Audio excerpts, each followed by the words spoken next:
सीतामढ़ी।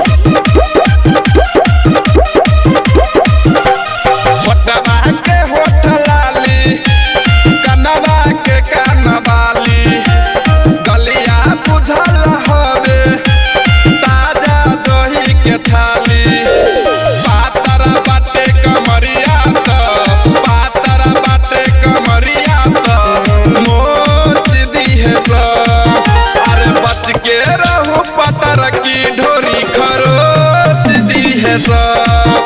अरे बच के रह पतर की ढोरी खरोच दी है सब।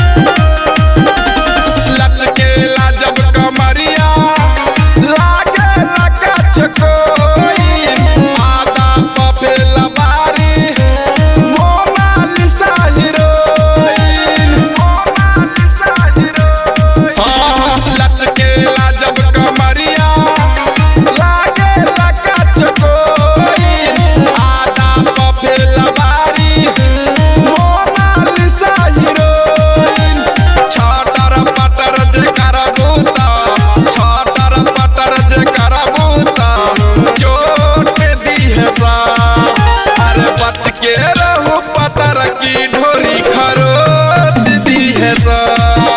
अरे बच के रह पतर की ढोरी खरोच दी है सब।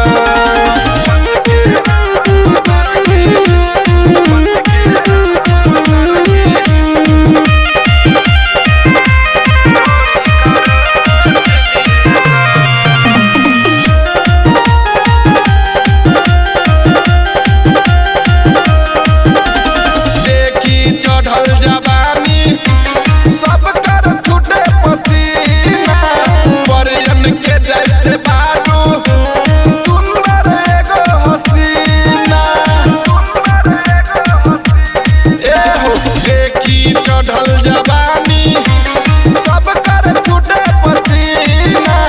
परियन के जैसे बारू सुंदर एगो हसीना। राइटर नरेंद्र बेदर्दी, राइटर नरेंद्र बेदर्दी सपोर्ट दी है सब। अरे बच के रहू पतर की ढोरी खरोच दी है सब।